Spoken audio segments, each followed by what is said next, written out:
Okay, hi guys, and welcome to the show. Today I'm going to be discussing my top 10 watches for under $200. Now this seems to be one of the most requested price ranges. I think it's mainly because people are comfortable spending this amount of money on a watch. It certainly seems to be the price range of most fashion watches. So today I wanted to share with you brands that have real horological heritage. There's some definite icons in this list as well for the same money, and watches that you guys know I adore. So let's roll the intro and get into this video.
Welcome back, guys. Now, before I get into this list, I really should do a wristwatch check. I'm pulling a Schwarzkopf today.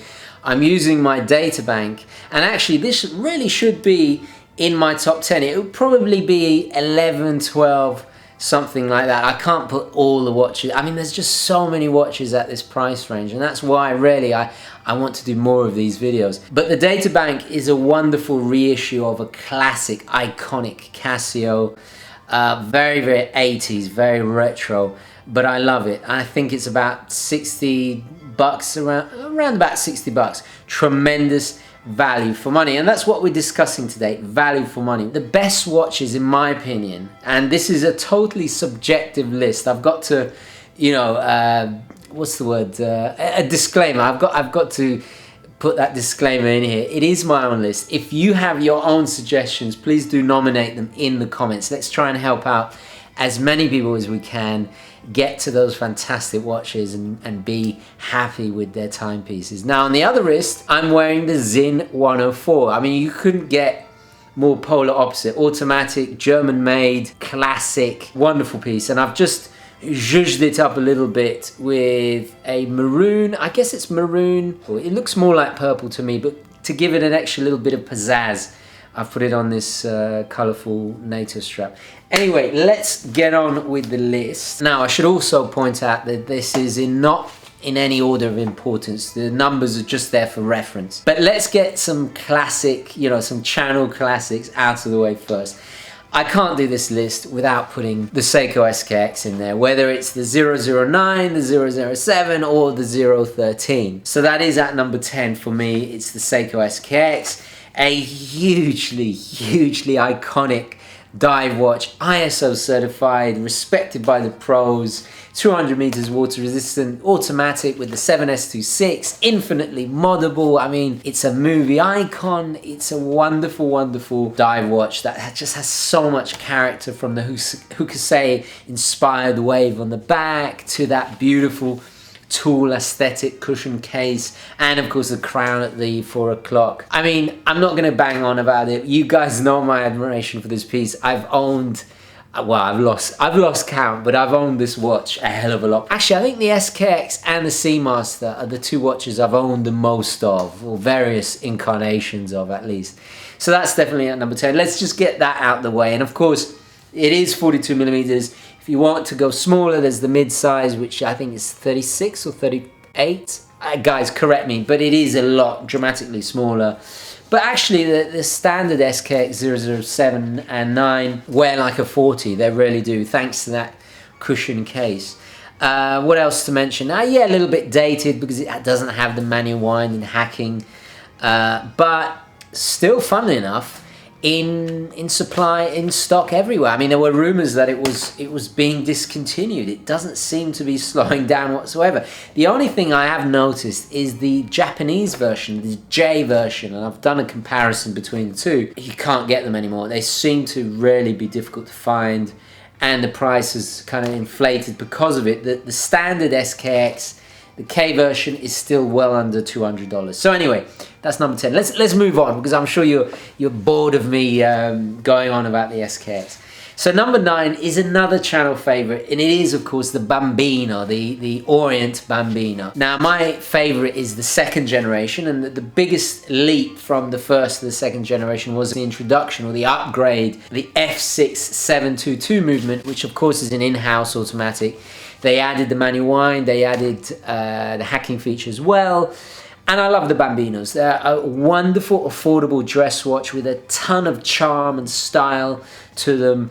There's the Bauhaus-esque one. There's the more classic, early this century styled one with the Roman numerals. They are strap monsters. And what I love about them is not everybody needs a dress watch all the time. And if you occasionally have to dress up for a work function, a wedding, something like that, the Bambino is a great affordable option, because for a lot of people, myself included, I just can't at the moment. I mean, I just can't justify spending $10,000 on a beautiful little Jaeger ultra thin. But the Bambino has a bit of that charm. Of course, it's not as refined, will never be, but you do get an automatic mechanical timepiece for a fraction of the price. It's traditional watchmaking. It is in-house.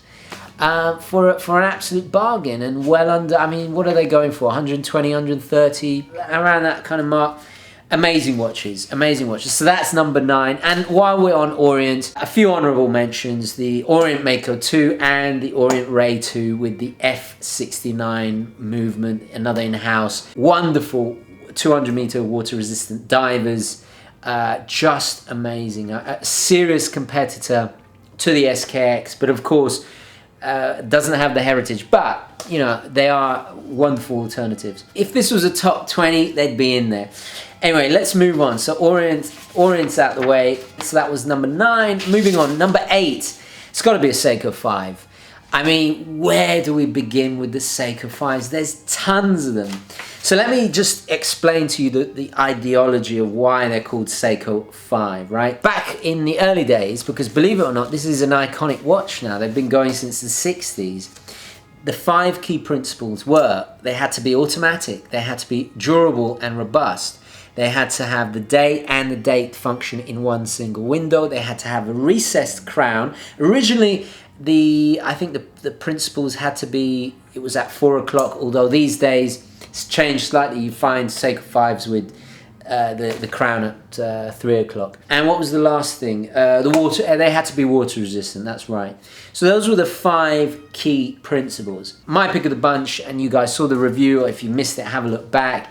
I'll add links in the description. And if you're watching this on a computer, there'll be cards in the corner. So my pick of the bunch is the SNKL23, a wonderful, affordable alternative to a Saab 033, actually. Very stylistically, very similar. A great everyday watch. But I have to also mention the SNK809. It has a dial of a Flieger, but the case of a field watch. Wonderful amalgamation stylistically of these two genres. A little 37mm. This is of course automatic, as in keeping with the Seiko 5 principles. Very affordable. I think the SNK809 goes for about $50. You pick them up on Amazon for about 60. Amazing, absolutely astounding. I mean, just imagine you getting all those complications. An automatic piece for $50. Very hard to beat. Has to go on my list of, you know, best value. Definitely under $200. Anyway, moving on. So that was number 8. Number 7, another channel favorite. Well, there's a lot of channel favorites. I've reviewed this watch as well. Another iconic watch. This time from Citizen, the Japanese brand, of course. This is the Citizen NY0040.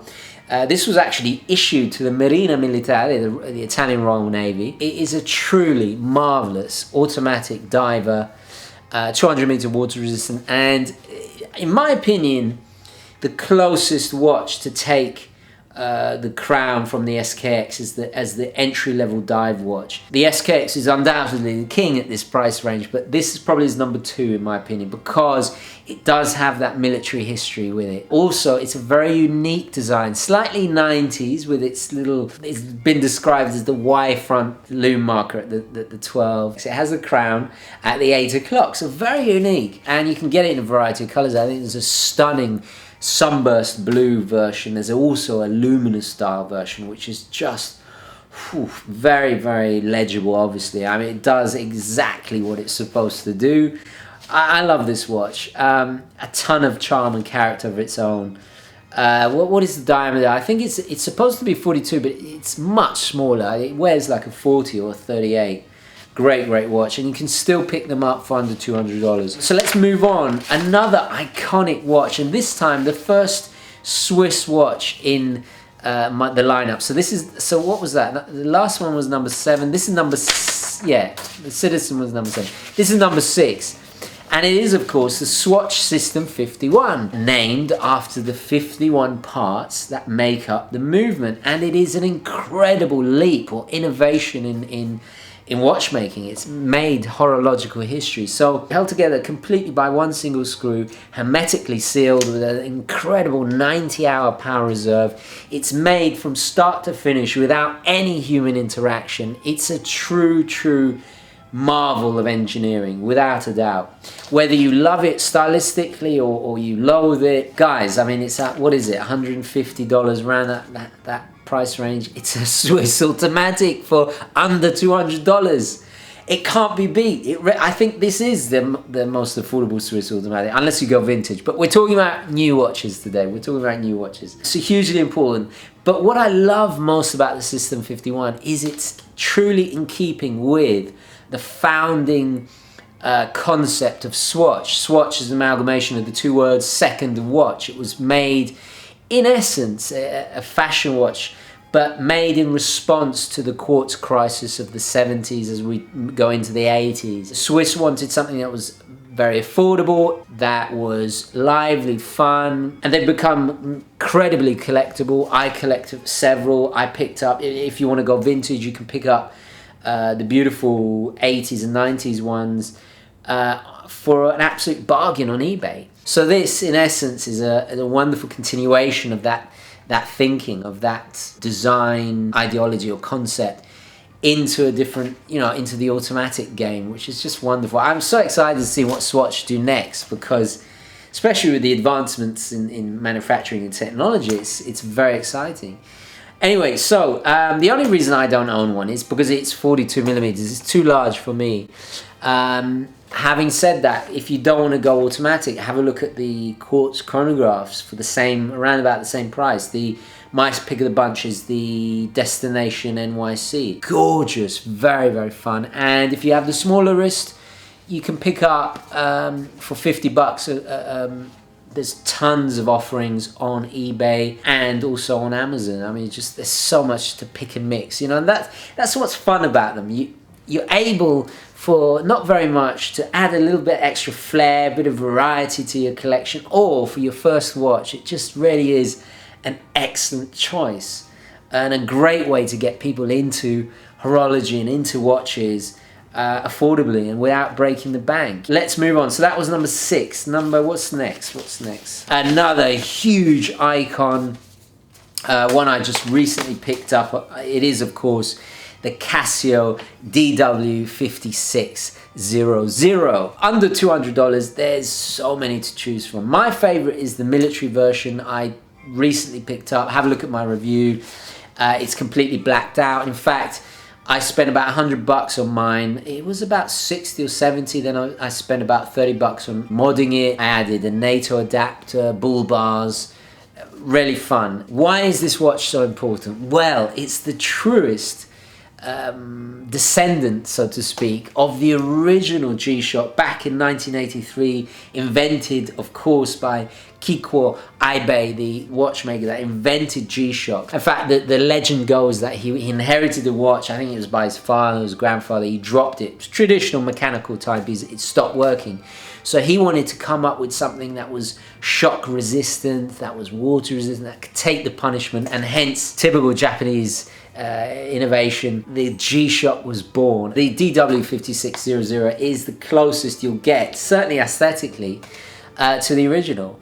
Wonderful, wonderful watch. But not only that, they're affordable, and of course, thank you, and of course, you know, 200 meters water resistant. You got stopwatches, you got countdown, you have 24-hour time, you have a and there's a reminder, hurry up. Also has the hourly signal, the G-Shock. A 2-year battery life. You can spend a little bit more and get the solar panel, what am I saying? You can spend a little bit more and get the solar powered one.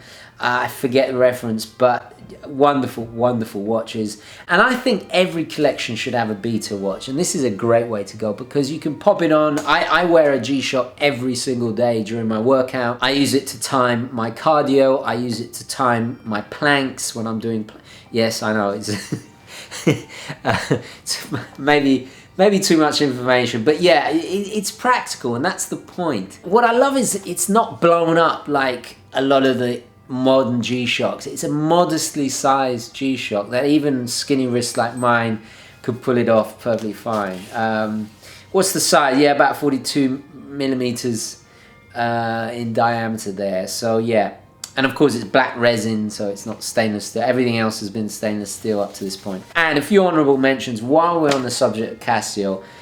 Check out, actually I'm due to review the Edifice, one of the Edifice watches. This is an incredible watch. Picked up this for $100. Amazing value for money because the technology in the Edifice line is just phenomenal. I'm going to review this soon, so stay tuned, but incredible. So Casio really have a lot to offer in this price range.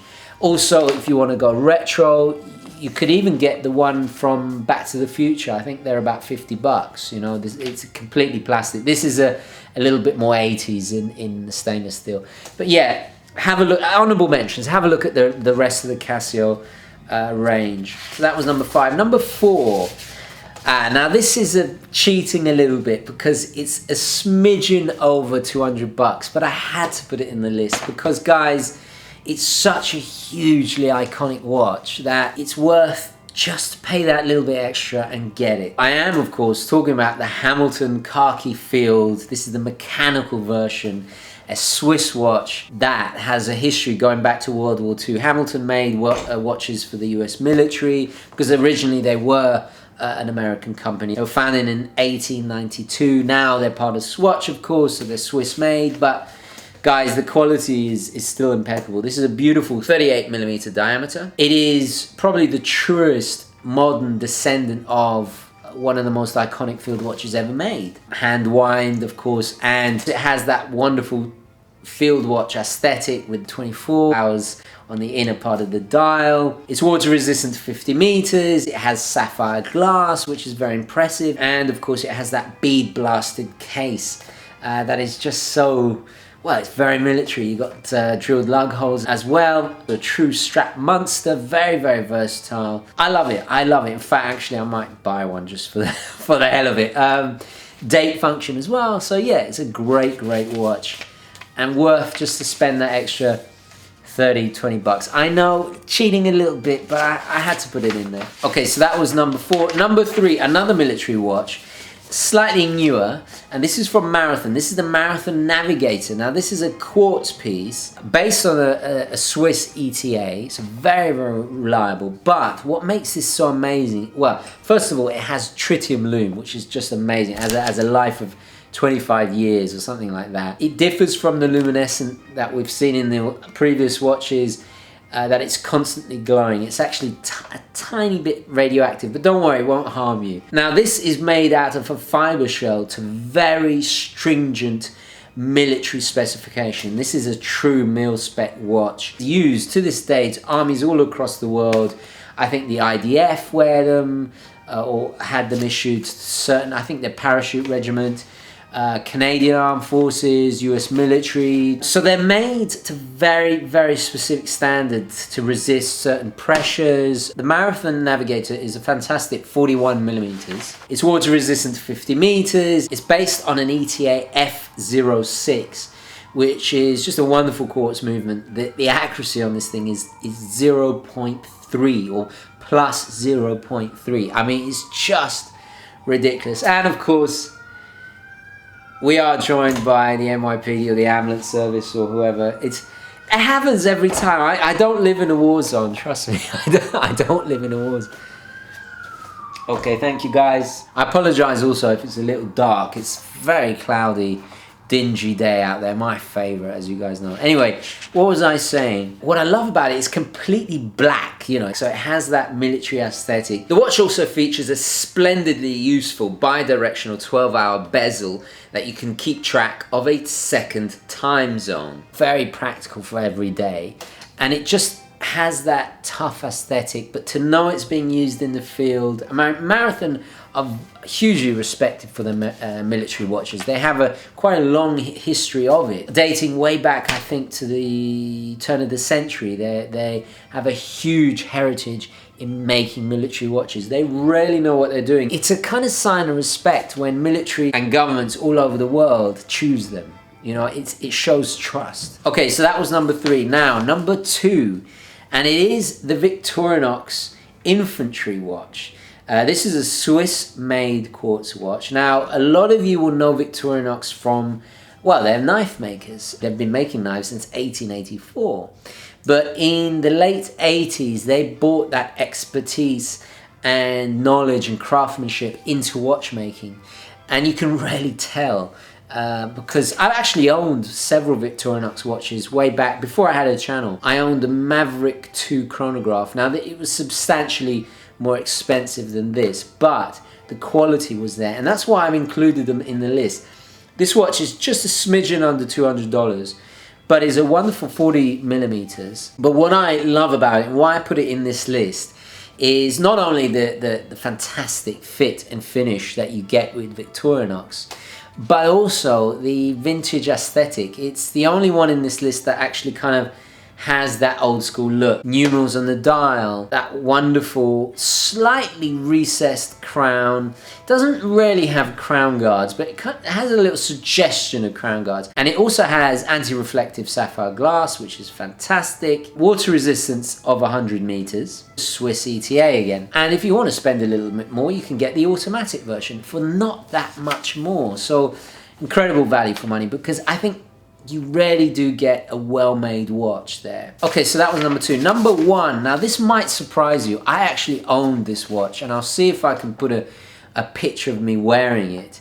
Now I was a slightly larger chap back then. This is the Citizen BL540052A. This is an Eco Drive powered watch. It's Citizen's own technology they developed, and EcoDrive is tremendous. I mean, it can go, I think, 6 months with just a day's charge or something ridiculous. It is really great solar technology. But what is amazing value for money with this watch is, yeah, it's a little bit busy, but you get so many complications for the money. When I bought it, it was about $400 or $500, but nowadays you can pick them up. This is the white dial version. There is a black dial version, but I can't say for definite you can pick it up for this price.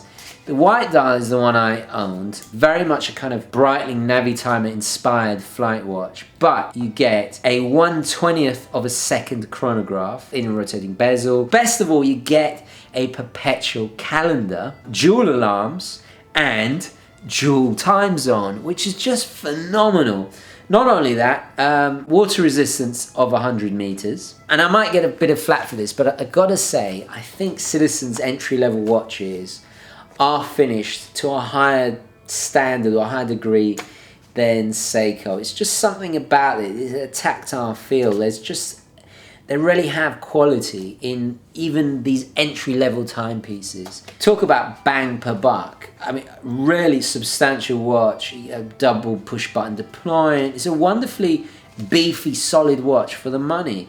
And that is a point it's not going to be for everybody. It is a massive 48mm. I think it's about, it's not 48, I think it wears like a 44. It's a big watch, but very fun, and if you can pull it off, it's a great piece. I mean, you can really have a lot of fun with it. Anyway, a few more honorable mentions. That is my top 10, but we should also put in the Casio Dw, wonderful $50 quartz diver watch. I've also reviewed, have a look back. And of course, we haven't had any Timex in there. There's just, had this list been a top 20, there'd definitely be probably 2 or 3 Timexes in here. My favorite is the Timex Expedition. Great field watch. In fact, Timex have a very long history. Some people really kind of forget that. They also have a long history of what making military watches as well. So the Expedition has that kind of lineage in it, and I think it's only about $30. Incredible. Another mention, which probably would be number 12 or number 13 had this been a top 20, is of course the Seiko Flightmaster, one of my personal favorites. Screw down crown, water resistant 200 meter, alarm, multiple time zones. What else? Oh, it's just a fantastic flight watch. Now, unfortunately, they are starting to go up in price because I'm starting to notice a lot of places selling out of them. The white version, I forget the reference number of that particular version, but that is definitely sold out. The price has gone through the roof on that one. Find the one I have, the SNA 411, which is just the black dial version. Wonderful watch. I still am in love with that piece. It is quartz, but you do get a slight sweep to the second hand on the chronograph, which is just a very charming touch. We should also definitely give an honorable mention to the Citizen Nighthawk, a fantastic eco-drive aviation piece I've also reviewed, usually around about the $200 mark. Anyway guys, that is my top 10. Please do share yours down below. I'd love to hear your suggestions. I mean, there's just so much at this price range. So guys, if you're watching this and you want to hear some more suggestions, please do have a look at what my audience suggests. So I'm going to leave it there. Please don't forget to add your thoughts, queries, questions, opinions, all the rest of it down in the comments below. Thank you very much for watching. Please don't forget to like this video if you enjoyed it and found it useful, and I will catch you in the next one. Okay, ciao.